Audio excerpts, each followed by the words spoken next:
I was born a Muslim, my father from Egypt and my mother English. I didn't take much interest in religion during my teens, but as I turned 20 in the year of 1979, a series of events led me to delve deeper into the religion of my birth. Amongst them was my trip to Egypt. There I had long discussions with my religious uncle. One night he handed me the Quran and asked me to read it. I wasn't very keen on reading it, as I didn't want to spend my holidays sat inside reading. I decided I would read a little and politely put it to one side. But to my surprise, I found I couldn't put it down. The words seemed to be full of mystical meaning and spiritual truths, and I found myself being very moved. I never saw the harsh and severe passages so often quoted these days. Not that they weren't there, but they never spoke to me, at least not in a literal way. I returned to England full of zeal and determination to devote myself to my newly rediscovered faith. I began to study Arabic, and I completed a BA in Arabic and Islamic Studies at the School of Oriental and African Studies. I became president of the Islamic Society, a post I held for 3 years, and instituted daily as well as Friday prayers. I also set up a Dawah bookstall. I later joined a Dawah society in North London and shared its emirship.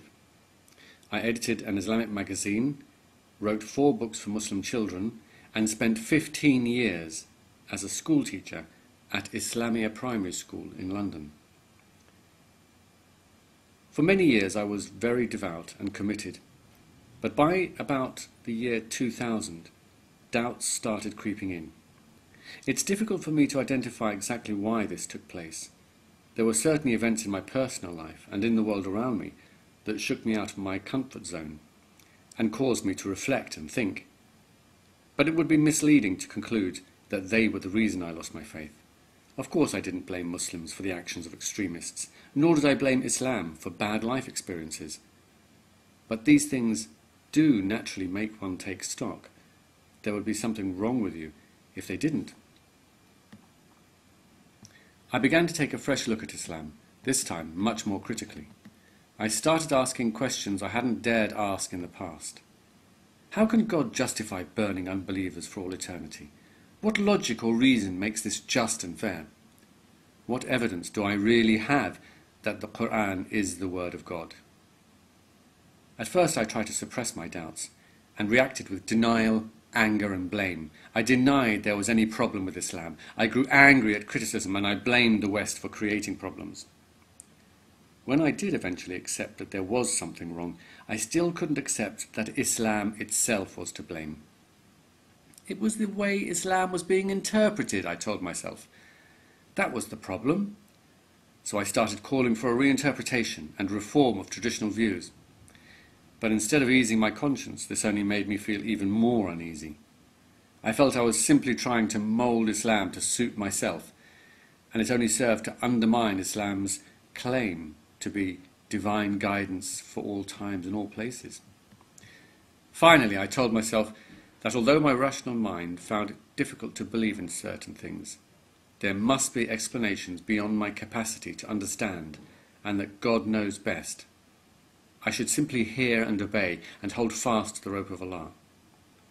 I felt I had nothing to gain and everything to lose by rejecting Islam. So I forced myself to go through the motions of being a good Muslim in the hope that my faith would return. But this pretense only made me depressed and lose all motivation. The problem is that one cannot choose to believe. Either one does or does not, and if there is a God, then the last thing he would have wanted me to do was to pretend to believe in something that I didn't. It was a huge relief when I finally admitted to myself that I didn't believe in Islam. Though this was only the start of another long, hard road of dealing with the fear and guilt that one is left with. It is drummed into the heads of every Muslim that rejecting Islam is the worst thing one can do. It simply does not bear contemplating. The concept of the kafir is so abominable. Even now, there are times when I think God is going to strike me down with a bolt of lightning and burn me eternally in hell. Even when my rational mind tells me this is absurd, I still think that I must in some way be a bad or evil person for rejecting Islam. But as more time passes, the more my rational mind is able to dispel these fears, and I am able to feel stronger and more confident within myself.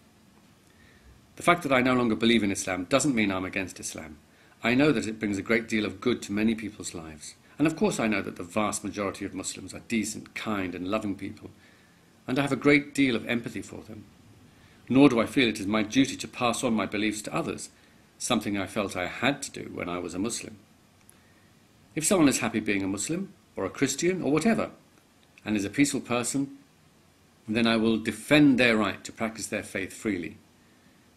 I simply reserve the right to air my own views if I want, and criticize something if I want. However, while I do not believe in telling anyone what they should believe, I do think that one should have the courage to examine the beliefs that are central to one's life and guide one's actions. If one is truly satisfied with them, then they should be fully embraced. But if they do not stand up to close scrutiny, then they should be discarded. Life is too short to allow it to be dictated by beliefs that one does not truly believe.